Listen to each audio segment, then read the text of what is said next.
following all the action is Ben Domenech. He's the publisher of the Federalist website, and he joins us now. What's up? Hey. Good to be with you. Thank you so much. So let's talk about these rollback of these Obama-era regulations with regards to climate change. Energy economists say that repealing these climate change regulations will not bring coal jobs back. They're not going to bring these miners' job back, even though the president, that was a big pitch on the campaign trail, and especially in states like West Virginia. And they, in fact, may actually hurt the industry in the long run. So what does the executive order do for President Trump politically in both the short term and the long term? I think politically he's trying to send a message that he's delivering on his promises. That's been the approach he's really tried to use since he started sending out all these different executive orders.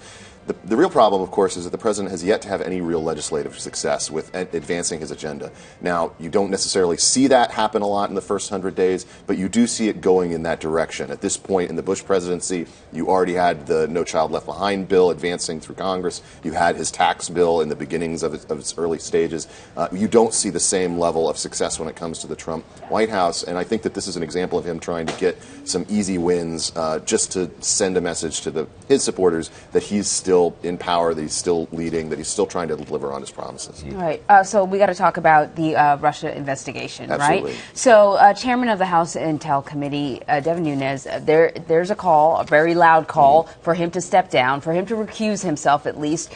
You know, he's done some stuff over the last few weeks that I think has a lot of people shaking their heads. Is he jeopardizing the credibility of this investigation by staying on? Perception-wise. Well, I think, first off, as long as the calls for him to recuse himself or to step down from a committee are, as they are today, thoroughly partisan in nature, as long as you haven't seen a single Republican really raising questions about his ability to run that investigation, then Devin Nunes is safe. There's not going to be a shift there. But I do think that one of the things that you see going on here is the importance of perception. Devin Nunes was chosen for this job in part because he's not someone who's viewed internally in Washington as someone who chases cameras or attention. He's viewed more as someone who cultivates a lot of resources and connections within the intelligence community. For instance, he previously was the source for a lot of the information that came out about the potential politicization of intelligence that was coming out of CENTCOM regarding our war against ISIS.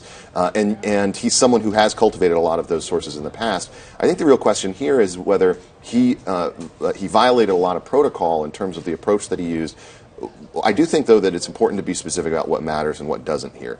It doesn't matter if the President of the United States is sending out a ridiculous tweet about being wiretapped in Trump Tower. That's not what Devin Nunes is trying to prove. Which he also says never happened. Never happened. He's very clear about that. What I do think is significant here, or potentially significant, is what he's talking about in terms of the way that intelligence was shared, not just with agencies, but with the White House itself in the closing days of the Obama administration. This is a significant question, and it's one that I think we deserve more clarity on. At the end of the day, it may turn out to be incidental. It may simply be foreign officials talking about meetings that they've had with Trump transition team, speculating about where members of the Trump family were going to end up in terms of their roles in the White House or the government.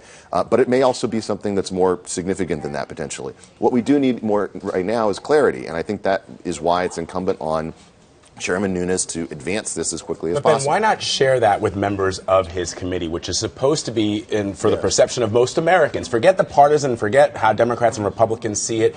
This investigation into what happened during our election is meant to be a nonpartisan one. Well, but see, I think these are two different things. There is this Russia investigation going on, this bipartisan investigation into all things Russia. My own question about that is why we don't trust the FBI to do that, because frankly, the FBI is a lot more powerful than Congress when it comes to their ability to find information, to subpoena information. And I think that is kind of a residual effect of a lack of trust in Director James Comey on both sides of the aisle. They view him as someone right now who has, perhaps played a little bit too much into the political game. Well, to be fair, they didn't feel like that when he came out in the days before the election with that letter to Congress. And I think that Republicans, President Trump. I think that Republicans, sort of have the feeling that he might be trying to make up for that in some respect. So, from my perspective, the real question is: can we trust the FBI to advance an independent investigation, which they are currently doing, into Trump associates and their connections with Russia? I think that if we can't, that raises a lot more questions about what else we need. Certainly, the potential to have an independent commission. Ben Domenech, thank you very much. Thanks very much. Ben. Good to be with you.